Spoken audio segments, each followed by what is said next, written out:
Estamos aqui reunidos diante de Deus para aprendermos mais, para crescermos diante da Sua palavra. E hoje eu vou tratar de um tema bem importante. Eu vou retirar a máscara aqui, porque nós vamos conversar agora alguns minutos. Pode passar, Nadine, você manda aqui. Você é a chefa da comunicação. E eu quero convidar você a ficar com a Bíblia aí no colo. Nós vamos ler alguns versículos importantes, porque o tema que nós vamos conversar hoje é sobre a soberania de Deus. Vamos falar um pouco sobre como Deus, maravilhoso, cuida das coisas que estão ao nosso redor.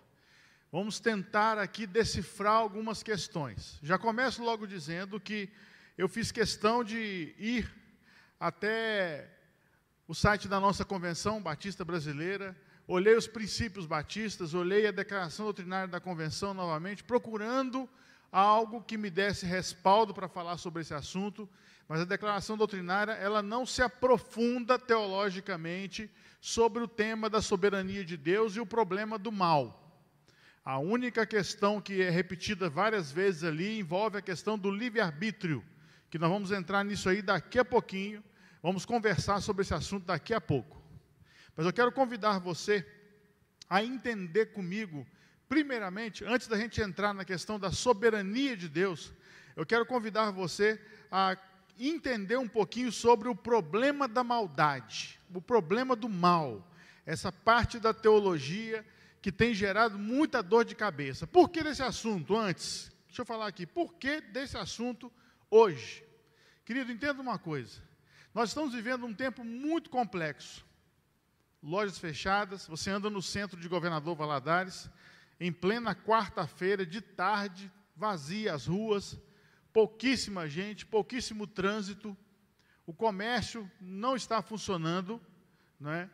Na sua grande maioria não está funcionando, os hospitais lotados, não é só Covid, nós temos uma região onde essa mescla de calor com chuva e tal, muita dengue, zika e outras doenças.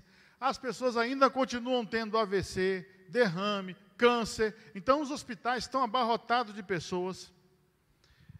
E a gente se pergunta, cadê Deus nessa hora? Por que tanta maldade? Por que tanto mal acontecendo? Se Deus é bom, por que as coisas ruins continuam acontecendo? Se Deus é maravilhoso, do jeito que nós cantamos e falamos e tal, por que as coisas estão como estão? Então, compreender o problema do mal, a questão da maldade intrínseca no ser humano, na terra, em meio a tudo que nós vivemos, é fundamental para a compreensão da soberania de Deus. Então, nós vamos partir desse pressuposto. Até já conversei com a Nadine e falei assim, esse assunto vai render. Dependendo, semana que vem nós vamos continuar a nossa conversa, porque o assunto ele é muito vasto, ele envolve muitas questões da teologia, mas eu prometo que eu vou me esforçar aqui para ter uma linguagem de fácil acesso a todos, para que todos compreendam e saiam daqui, e saiam desse tempo abençoados e nutridos pela palavra do nosso Deus. Então, segundo os incrédulos, aqueles que não creem em Deus, muitos tentam nos confundir com diálogos como esse. Se você for na internet, procurar no YouTube, a fala de muitos ateus, pessoas que não creem no Senhor, muitos vão usar o problema do mal como um objeto para poder falar que o Deus do cristão, ele é mau. Porque como é que um Deus bom desse jeito permite tanta maldade no mundo tão cruel? Aí eles pegam uma situação tão complicada, como nós tivemos agora semana passada, na cidade de Ipatinga, uma enfermeira de 35 anos, assassinada por um homem de quase 50 anos de idade, um homem que tinha uma vida pregressa, voltada com crimes, assassinatos, roubos, se envolveu com essa jovem. Quando ele contou para essa jovem o passado dele, essa jovem não quis mais se relacionar com ele, ainda mais sendo irmã de um policial militar. E aí você se depara com a cena de que um homem, na sua maldade, mata uma mulher dessa forma, jogando o corpo no meio dos eucaliptos e deixando lá. E aí, querido, a pergunta que muita gente faz: cadê Deus? Onde é que está Deus nessa hora? Quando uma criança é abusada por um padrasto, por um tio, por um pai, onde é que está Deus? Quando a gente vê tanta gente morrendo por um vírus invisível, quando a gente vê uma corrupção no seio do governo, gente que já tem muito dinheiro, roubando mais ainda, e a gente se pergunta: cadê Deus? Então eles se pegam a estas questões para poder questionar o nosso Deus, para poder questionar nós cristãos: que fé é essa? Como é que vocês creem num Deus assim? Então, baseado nisso, eu quero convidar você a sentar com calma aí agora, onde você está, para a gente conversar um pouco sobre esse assunto e, com isso, desenvolver um entendimento um pouco mais profundo desse tema, para que a gente possa compreender mais quem é Deus, como Ele age, qual é o propósito do mal. Mas tem propósito no mal? Tem propósito na maldade. Você vai entender isso aí. E vai compreender ainda mais que nada, o que acontece, foge do conhecimento e da vontade do Senhor. Deus sabe de todas as coisas. Deus pode todas as coisas. E nós precisamos conseguir encaixar essas ideias para entender como o nosso Deus é maravilhoso. Os cristãos afirmam que Deus ele é onipotente. Nós afirmamos que Ele é onibenevolente. O que é isso? Benevolente. Ele é todo amoroso, todo bondoso. O nosso Deus é maravilhoso, irmãos. Mas aqueles que argumentam contra o nosso Deus, eles tendem a jogar para cima dele a ideia de que o mal existe, por culpa dele a coisa está como está. Será que é isso mesmo? Será que nós temos um entendimento claro de que é assim que funciona? Daí então eu preciso que você entenda dois caminhos na teologia que nós damos o nome de teísmo e deísmo. O teísmo é aquele que crê que Deus ainda intervém em todas as coisas. Lembra daquela musiquinha que você cantava na EBD quando você era criança? Nem as folhas das árvores se movem, a não ser pelo poder de Deus? Então, isso é uma visão teísta. Para o teísta, tudo acontece porque Deus, então, em sua suprema força, poder e onipotência, onisciência, onipresença, fez com que aquilo acontecesse. Então, uma folha da árvore cai, Deus sabe. Então, Deus conhece todas as coisas, baseado em textos bíblicos que diz, por exemplo, que só Ele sabe quantos fios de cabelo tem na nossa cabeça. Então Deus está por dentro de tudo. Essa é a visão teísta. A visão deísta é aquela em que Deus, em sua suprema força e poder, capacitou o homem para gerir alguns processos, para administrar alguns processos. E ele só administra aquilo que é do interesse e da vontade dele, de maneira direta. O seu propósito, ele vai cumprir, ele jamais vai deixar de cumprir, mas tem coisas que é do homem. É o homem que vai agir, é o homem que vai tomar uma decisão, e um dia esse homem vai prestar contas a Deus. Para o teísmo, o que esse homem está fazendo veio de Deus e está voltando para Deus. Para o deísta, não. O homem toma a sua decisão, o homem faz aquilo que ele acha que é correto, e um dia ele prestará contas a Deus do que ele está fazendo. Então, guarda bem isso aí, porque nós vamos voltar nisso constantemente para entender esse processo. Ainda dentro do problema do mal, existe a questão do livre-arbítrio. E aí agora, nós também temos que compreender algumas definições para poder entender. Tá? Primeiro, o que é livre-arbítrio? Livre-arbítrio é o poder para fazer decisões independentes, até mesmo se rebelar contra o Criador. Então, a pessoa que tem livre-arbítrio é aquela que tem um poder de fazer decisões independentes. Lembra que eu falei que na declaração doutrinária da nossa convenção fala sobre o livre-arbítrio? Então, a declaração doutrinária da nossa convenção, ela defende que o ser humano é dotado de livre-arbítrio. Ponto. Não fala mais detalhes, tá? Nos princípios doutrinários, nos princípios batistas, você encontra lá que o homem ele é livre, ele é um ser pensante, consciente, capaz de tomar suas decisões e capaz de reagir e agir mediante algumas situações conforme sua livre consciência. Então, esse é um princípio do livre-arbítrio, tá bom? Mas existem outras coisas? Existe. Por exemplo, existe o arbítrio, que significa que você não é livre. Então, é como se nós disséssemos aqui, no arbítrio, você pode fazer decisões, mas você não é independente. Presta bem atenção, no livre-arbítrio, você toma decisões à vontade, independente. Se está para cá ou está para lá. Já no arbítrio, você tem juízo, por isso chama árbitro. A pessoa que toma conta do time de futebol ali, né, é o árbitro do time, dos times ali. Ele que está julgando a situação. Então você tem arbítrio, mas você não tem independência. Alguns chamam isso também de livre agência. Tá? Então presta bem atenção, no livre-arbítrio, você é independente para fazer o que você quiser.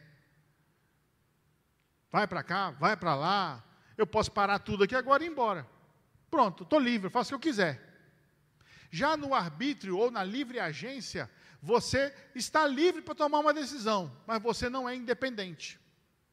E aí eu voltei para essa câmera aqui para dizer uma coisa para você. Nós que somos de Cristo, nós não somos mais livres. Ele nos comprou com o seu sangue. Jesus Cristo comprou a igreja com o sangue dele. Nós temos um dono, nós temos um Senhor, que é Jesus Cristo. Nós temos um Pai, que é o nosso Deus. Então, o máximo que nós conseguimos ter, queridos irmãos, é uma livre agência ou um arbítrio. Porque a partir de então, a minha vida não é mais minha. Aquilo que eu penso, aquilo que eu quero, aquilo que eu faço, aquilo que eu acho, isso tudo está debaixo da potente mão de Deus, porque agora eu sou seu filho. Segundo alguns teólogos, todo ser humano, ele possui livre-arbítrio. Ele pode fazer o que ele quiser. A maioria dos pensadores nessa linha são arminianos, são os que defendem os pensamentos de Jacob Armínio. A linha calvinista, ela já pensa um pouco diferente. Ela pensa que não existe livre-arbítrio. O que mais perto podemos chegar é que nós temos liberdade para pensar sobre um assunto, mas só faremos tal coisa se Deus assim permitir. Tá? Então, para os calvinistas, não há livre-arbítrio. Para os arminianos, há sim livre-arbítrio. Com isso, a gente chega a um entendimento sobre que questão?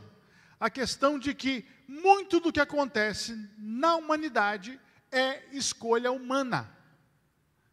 Vamos parar para pensar aqui de novo aqui.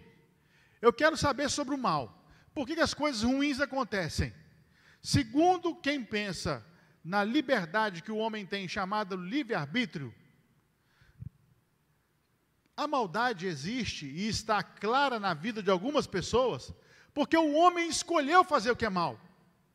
E a partir disso ele tomou uma posição ruim, negativa. Para alguns teólogos, estudiosos, eu sei que pode estar parecendo um pouquinho confuso esse bate-papo, queridos, mas fica aí que os irmãos vão entender o raciocínio para somar tudo depois. Para alguns teólogos, o homem só teve liberdade plena, só teve livre-arbítrio quando ele estava no Éden. Depois do pecado, ele não teve mais liberdade, porque agora ele virou escravo do pecado. Ele serve ao pecado, ele serve à maldade, ele serve ao egoísmo. Ele acha que está fazendo algo porque quer fazer, mas na verdade não é. Lembra de Paulo aos Romanos, capítulo 7, quando Paulo diz de maneira muito clara ali, o bem que eu quero fazer, isso eu não faço. Mas o mal que eu não quero, isso faço. Paulo está mostrando que a carne, ela é uma induzidora do mal, ela induz a um processo pecaminoso. Mas mais à frente no texto ele diz, graças a Deus por Cristo Jesus, porque eu sou um pecador miserável, mas que em Cristo encontrei a verdadeira liberdade. A partir daí, Paulo já não tomava decisões segundo aquilo que ele achava que era certo, mas segundo aquilo que ele entendia em Deus que era o correto fazer. Paulo saiu do livre-arbítrio para o arbítrio ou para a livre agência. Ele passou então a entender que ele tinha um dono, que ele tinha um senhor. Por isso que nós cristãos precisamos compreender, não somos independentes para fazer o que a gente quer. Achamos que somos. Nós não temos essa força para tomar essa atitude e tomar essa decisão. Temos que esperar em Deus para nos capacitar nesse processo. Embora muitos cristãos professos usem a defesa do livre-arbítrio, e para algumas pessoas a explicação sobre o livre-arbítrio ajuda no entendimento da questão da maldade, a Escritura deixa alguns pontos interessantes para a gente poder pensar. Primeiro, essa abordagem, ela vai tratar do problema, visto que o transforma num debate do porquê o mal existe no universo de Deus, para por que Deus criou um universo com um potencial para a maldade. Então, já que Deus criou o homem com um livre-arbítrio para fazer o que ele quer, independente, já que Deus criou dessa maneira, então Deus criou um universo com potencial para o mal. Uma segunda hipótese é que os cristãos que defendem o livre-arbítrio afirmam que Deus é onisciente, de forma que Ele não criou o universo e a humanidade apenas fazendo ciente do que eles tinham o potencial para se tornarem maus. Antes, Ele sabia com certeza que eles se tornariam maus. Assim, seja de maneira direta ou indireta, Deus criou a maldade. Olha só, como é que o negócio é complicado. Se você defende o livre-arbítrio pleno, geral, então você pode estar dando uma ideia de que Deus criou o homem, sabendo que o homem faria maldade, então de maneira direta ou de maneira indireta, Deus está por trás da maldade que acontece na vida do ser humano. Irmãos, a gente precisa distinguir algumas coisas importantes para entender esse processo. Depois você assiste de novo esse estudo com calma, para você compreender mais plenamente o que eu estou dizendo. Existe o mal natural e existe o mal moral. O mal natural é aquele causado por desastres naturais, como terremotos, tsunamis, enchentes. Igual agora, essa semana, nós tivemos aí um vulcão que estava há 800 anos adormecido, que explodiu lá na Islândia. Isso aí é um mal natural, que vai estourar e vai explodir a região toda ali. Possivelmente, se estiver muito próximo ao mar, vai afetar os pescadores. Se estiver muito próximo a casas, pode afetar as casas. O que a gente faz na situação dessa? Isso é natural. Agora, mesmo assim, nós precisamos entender que nós, humanos, estamos mais ligados ao mal moral do que ao mal natural. Porque não cabe a nós esse discernimento e a força para agirmos na natureza de uma maneira tão intensa. Mas já na questão moral, aí sim, aí nós, seres humanos, entramos na jogada. Por isso, irmãos, que a melhor coisa que existe é a igreja se manifestar na pregação e na vivência do Evangelho. Porque aonde o Evangelho chega, o mal tende a se afastar. Entenda bem uma coisa, querido irmão. Você e eu precisamos crescer nessa divulgação do Evangelho da paz. Porque o Evangelho do nosso Senhor desenvolve o que é bom, aquilo que faz o bem para o outro. Quando eu entendo o Evangelho de Cristo, eu me liberto primeiramente de mim mesmo. E aquele resquício de liberdade que eu acho que eu tenho vai morrendo. Porque no fundo, o que eu quero é fazer o que eu quero, não o que o meu Deus quer. Eu lembro bem de uma frase de Watchman Nee, onde o Watchman Nee fala uma coisa muito interessante. Quando você entrar nos portões do céu, quando você chegar nos portões do céu, você não vai entrar.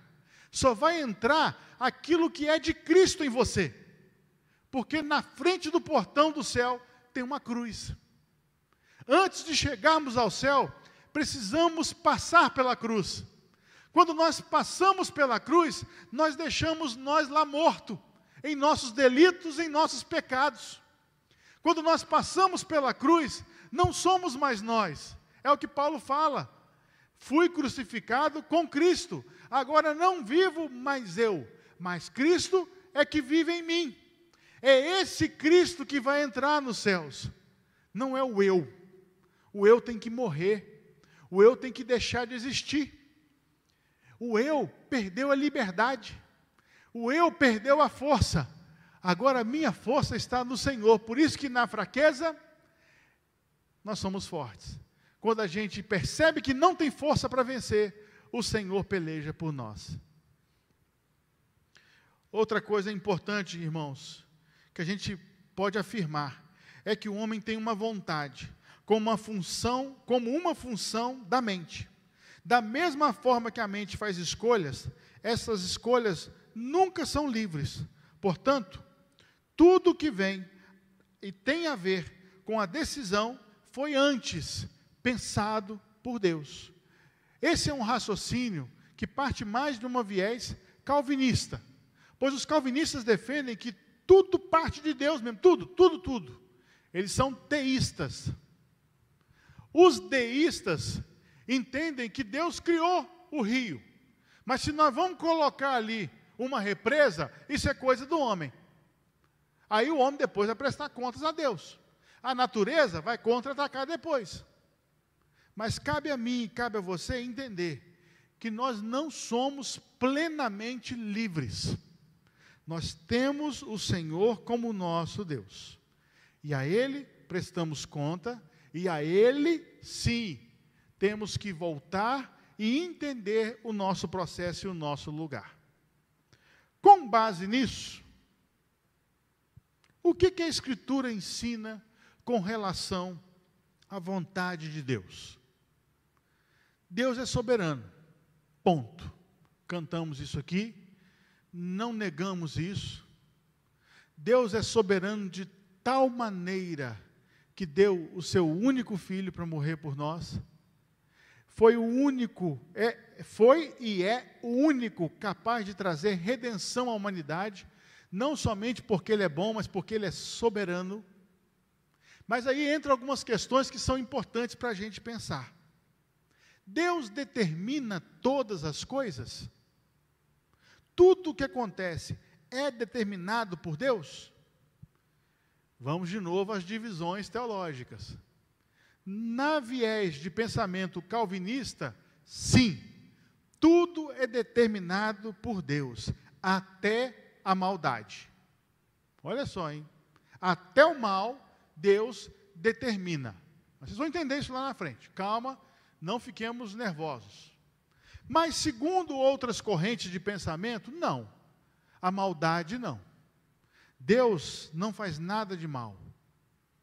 Deus não criou a maldade. Deus, Ele criou algo que, quando mal utilizado, gera maldade. Essa é a visão de alguns.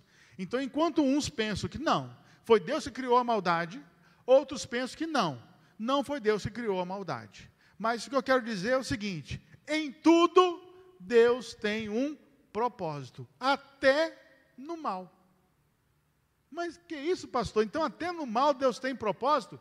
Até na maldade Deus tem propósito, e Deus age dentro desse propósito, e aí você precisa entender qual o propósito do mal, para você compreender o agir de Deus, e compreender como é que Deus trabalha a partir, então, da maldade.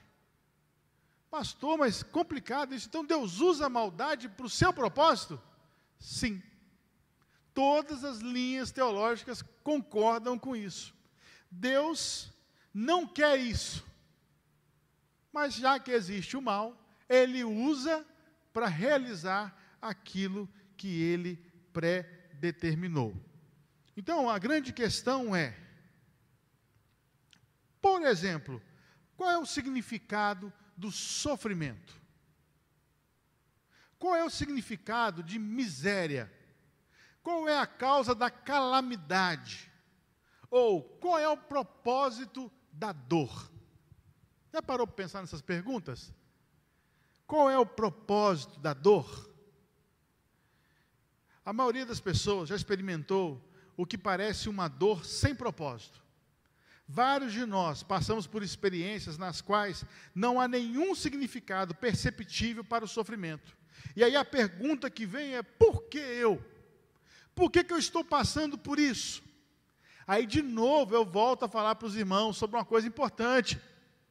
É o eu. A nossa maneira de interpretar a vida, ela é direcionada sempre a interpretar a partir de mim. Por exemplo, Rafael está aqui ajudando na filmagem, vou usar o Rafael como exemplo. Eu viro para o Plínio, que ajudou a tocar aqui, e falo: Plínio, não gosto do Rafael. Aí o Plínio vira e fala assim: mas como você não gosta do Rafael? Todo mundo gosta, só você que não gosta do Rafael.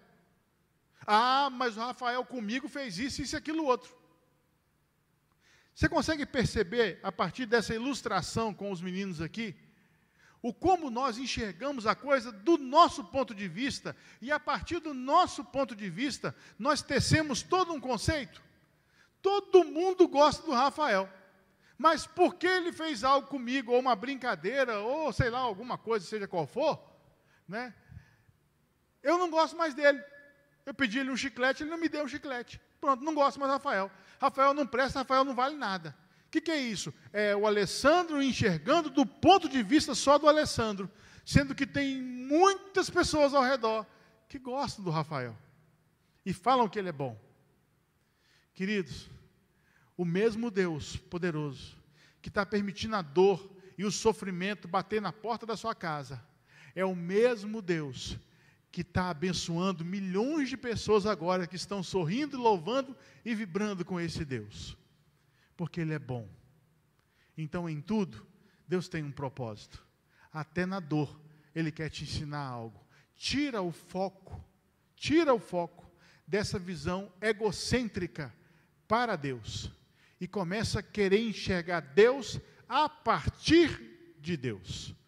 Olha para Ele a partir dEle. Quem é esse Deus? Como eu olho para a Bíblia e vejo Deus? Começa a enxergar assim. Porque se você continuar enxergando só a partir do seu ponto de vista pessoal, você sempre vai achar que Deus é mau. Vamos pensar aqui de uma maneira um pouco mais lógica. Um Deus todo bom deve ter um bom propósito para tudo. Mas não há um bom propósito para o sofrimento. Portanto, não pode haver um Deus totalmente bom. É assim que muita gente raciocina. Espera aí, Deus não é bom? Por que Ele permitiu essa maldade? Por que Ele permitiu esse mal? Tanta gente morrendo aí por causa da Covid, tanta corrupção num país como o nosso, país tão rico, tão belo, tão forte. Por que Deus permitiu isso?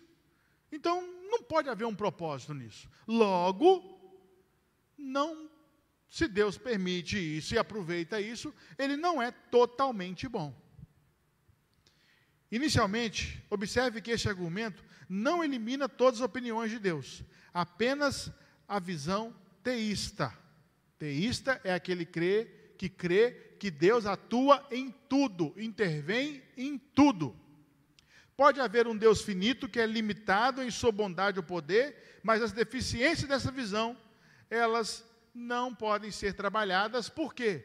Porque Deus não é assim. Ele não é finito, Ele não é limitado. Ele é totalmente bom, totalmente poderoso, totalmente bondoso. Nós temos que confiar nesse Deus dessa maneira, porque é assim que a palavra nos ensina.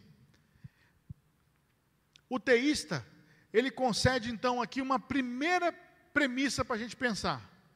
Deus é totalmente bom, e um Deus totalmente bom deve ter boas resoluções para todos. Ou seja, você não pode ter um propósito ruim, e você deve ter um bom propósito, Deus deve ter um bom propósito para tudo. Se eu não fizesse, então eu não seria totalmente Deus. Deus tem um controle tão pleno das coisas, irmãos, que até aquelas coisas mais complicadas, mais delicadas e mais dolorosas, Deus tem um poder de intervir e mostrar a sua bondade. Isso pode parecer muito complexo na prática, mas quando a gente começa a enxergar esse Deus maravilhoso e a se relacionar com Ele, Ele faz com que a gente veja flores aonde só tem dor. Um exemplo clássico disso É o hino do nosso cantor cristão, que fala assim: se paz, a mais doce, me deres gozar, se dor, a mais forte, sofrer. Ó seja o que for, tu me fazes saber, que feliz com Jesus sempre sou. Quem escreveu isso, perdeu esposo, perdeu filhos. Nós precisamos entender, irmãos, que o nosso Deus, por mais complexo que seja o pensar isso, Ele é um Deus que age. Por mais que eu tenha escolhas complexas e assuma riscos complicados, Deus é um Deus bondoso, que vai usar todo esse processo para se revelar a mim e dizer verdadeiramente quem Ele é. Uma segunda premissa é que, na verdade, parece claramente estar errado, mas como será mostrado a seguir, né? Não segue logicamente para concluir que não conhecemos nenhum propósito e que realmente não há propósito, são as mesmas coisas. Não. Deus tem propósitos. Deus tem propósito até para o dia mau, até para o dia difícil. Em tudo, Deus tem propósito. E a maldade, ela ajuda cada vez mais com que eu e você olhemos para Deus e nos reforcemos nele.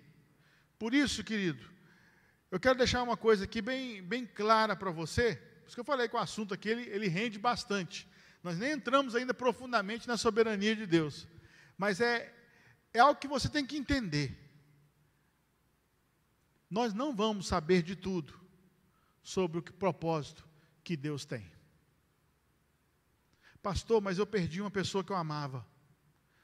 Pastor, eu estou com vários amigos no hospital sofrendo muito, entubado. Pastor, tem muita dor no meu coração. Você precisa admitir, tem coisas que você nunca vai entender. Paulo fala aos Romanos: quem conheceu a mente do Senhor? Quem foi o seu conselheiro para que o possa instruí-lo? Porque dele, por ele e para ele são todas as coisas. Queridos, a mente do Senhor é insondável. O único que pode sondar a mente do Senhor é o Espírito Santo. Por isso que o Espírito Santo é o Consolador. É aquele que traz o que Deus está pensando para nós e gera paz em nós. Paulo orou 3 vezes: afasta de mim, Senhor, esse espinho na carne. Afasta de mim, Senhor, essa dor. Afasta de mim, Senhor, essa situação complexa. Afasta de mim, Senhor, tudo isso. E a resposta do Senhor foi: o meu poder vai se aperfeiçoar em ti, querido. Mas eu preciso que essa fraqueza fique aí, para você lembrar de mim na hora que doer. Se não fosse a dor, queridos, se não fosse o sofrimento, você seria membro da primeira igreja batista? Se não fosse o sofrimento ou a dor, você um dia ouviria um senhor, ou alguém, ou uma mulher, ou na rua, ou evangelismo com um jovem aí na rua, não sei qual circunstância você entregou sua vida a Cristo. Mas se não fosse a dor, você teria entregue sua vida para Cristo? Muitos vieram a Deus pela dor, pelo sofrimento, pela maldade. Deus usa aquilo que é complexo para nós, para o seu propósito. Porque Ele mesmo diz em Isaías 46, Ele fala isso de uma maneira muito clara, né? O versículo estava aqui anotado aqui, deixa eu ver se eu acho ele aqui, para finalizar o nosso pensamento por hoje. Desde o início faço conhecido o fim, desde tempos remotos o que ainda virá. Digo, meu propósito permanecerá em pé, e farei tudo o que me agrada. Tudo que Deus quer fazer, Ele vai fazer, para cumprir o seu propósito.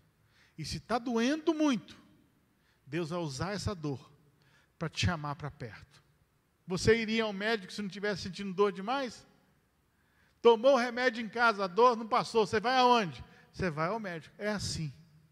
Deus permite situações complicadas, dolorosas, que machucam o nosso coração, para a gente orar mais, para a gente o buscar mais. E várias vezes nós não teremos a resposta que nós estamos buscando, mas nós teremos Deus. Feche os teus olhos. Eu quero orar por sua vida nessa hora. E já vou estar orando aqui também, né, por os pedidos que foram feitos durante o dia. Vários pedidos chegaram até a gente durante o dia hoje. A Nadine já colocou alguns diante do Senhor. Nós vamos continuar orando.